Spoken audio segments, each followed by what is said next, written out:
je rappelle que l'homme est un tout inséparable.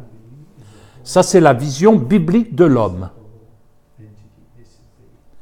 Donc, les mots corps, en hébreu bassar, en grec soma, âme, en hébreu nefesh, en grec psyché, qui donne psychologie, psychiatrique, donc ça c'est l'âme, et esprit, ruach en hébreu et pneuma en grec, désigne l'être humain indivisible, envisagé selon ses différentes qualités.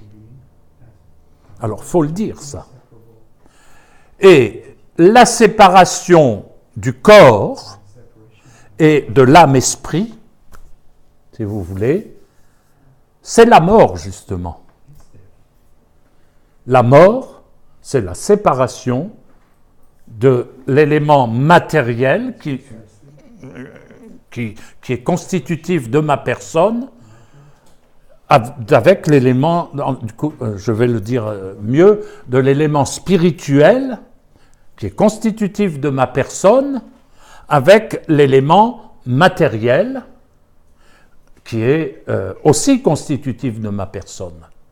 Donc je ne suis pas une personne emballée dans du matériel, mais ma personne, elle est un tout matériel et spirituel.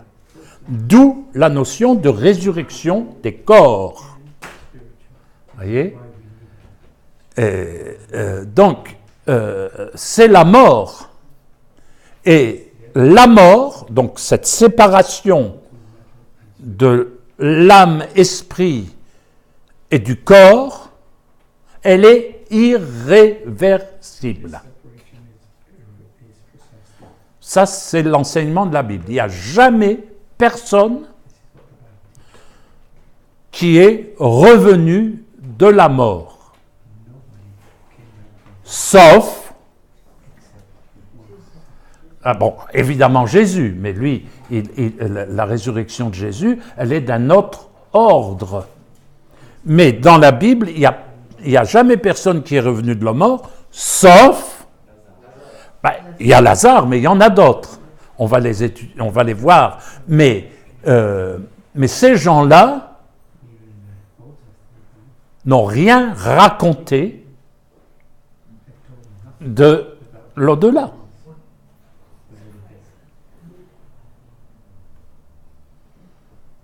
On va en reparler. Mais donc, je veux appuyer maintenant mon propos par Ecclésiaste 12, 7, qui dit que avant que la poussière, mais ça c'est mon corps, retourne à la terre comme elle y était. Vous vous souvenez de Genèse quand même, la glaise, hein? Et que l'esprit retourne à Dieu qui l'a donné. Donc on a eu un débat ce matin, et on a cité les adventistes et témoins de Jéhovah par exemple.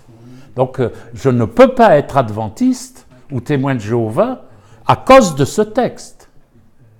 L'esprit n'est pas anéanti. Il retourne à Dieu qui l'a donné.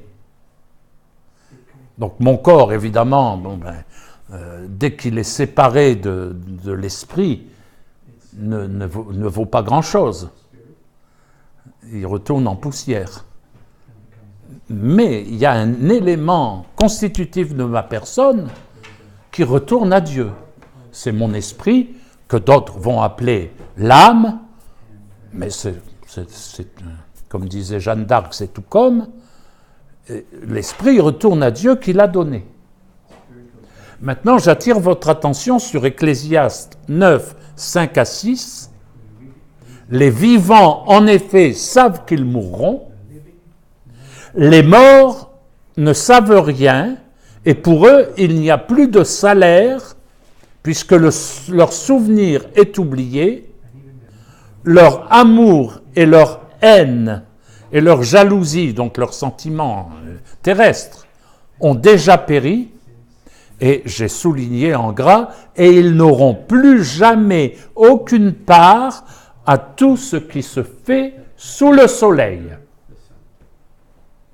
Donc la mort, c'est un état irréversible. Les morts ne reviennent pas. Tant pis pour les spirites. Ils n'auront plus jamais part à ce qui se fait sous le soleil.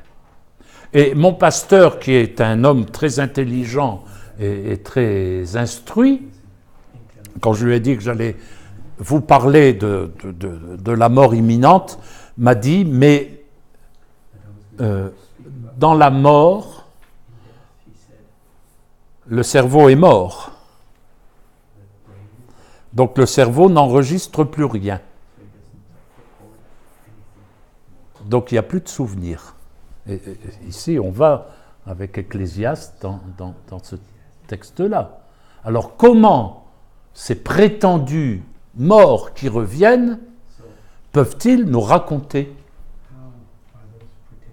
des tunnels, des êtres de lumière, puisqu'il n'y a plus de souvenirs? Ça veut dire on n'a aucun souvenir. Heureusement. Ah, c'est dans notre... Heureusement, mais heureusement. Pour ça, il faudra attendre la résurrection. Parce que si je voyais ce qui se passe sur la terre, alors quand je vais mourir, parce que je vais mourir le premier, figurez-vous, parce que pour un tas de raisons que je ne vais pas ici vous expliquer, ce serait trop long, alors ma femme va se remarier, et moi, du haut du ciel, je vais voir que ma femme en a un autre. Est-ce que vous croyez que je vais être dans la béatitude promise ? C'est pour ça que, de tout temps, l'Église chrétienne a permis le remariage. Entre autres. Ah ben oui. Si tu es veuve, tu peux te remarier. Ah ben j'espère que ton conjoint qui est au ciel n'assiste pas à la cérémonie de mariage. Oui. Il faut aussi ajouter, comme ce que vous dites, Hébreu 9. Et comme il est réservé aux hommes de mourir une seule fois, après quoi vient le jugement. Mais bien sûr, c'est clair. Donc, voilà une sœur qui apprend quelque chose.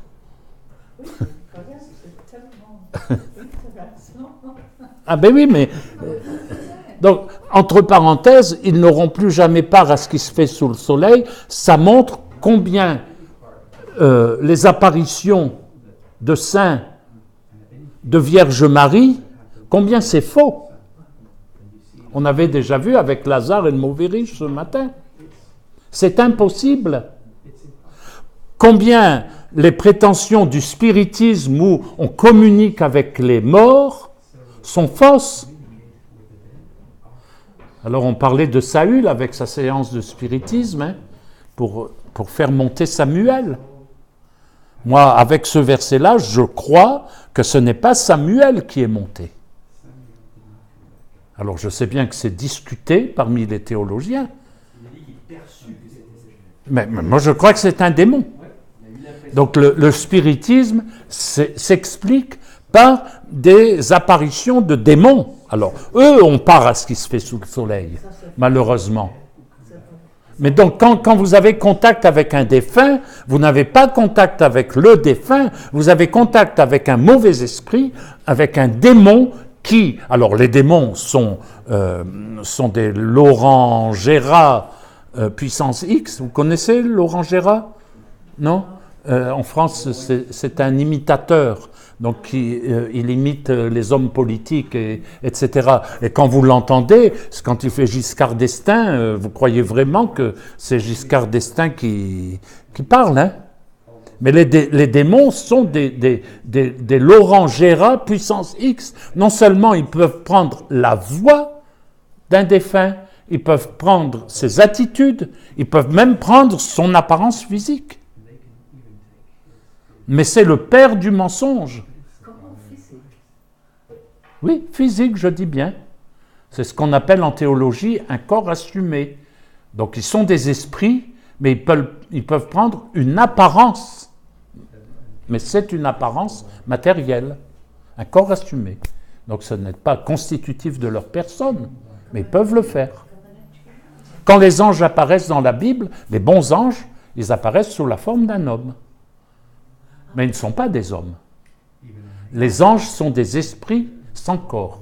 Mais ils peuvent prendre une apparence pour communiquer avec les hommes. Sinon, comment on saurait? Nous, on ne peut pas Moi, communiquer avec eux, on n'a pas le droit. On ne peut pas parler aux anges, et encore moins aux démons, évidemment. Mais dans la Bible, on voit que Dieu envoie des anges. Bon, maintenant, il ne faut pas rechercher ça. Parce que si tu recherches des présences d'anges, attention, Oui.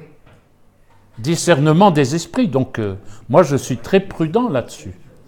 Avec les apparitions d'anges et tout ça, discernement des esprits, s'il vous plaît. Parce qu'on tombe tellement facilement dans le culte des anges. Même l'apôtre Jean, dans l'Apocalypse, bon, vous savez qu'un ange lui parlait, et puis il a voulu adorer l'ange. Et heureusement que l'ange lui a dit, c'était un bon ange, un ange de Dieu. Non, non, ne le fais pas, ne le fais pas. Adore Dieu, moi je ne suis que ton compagnon de service.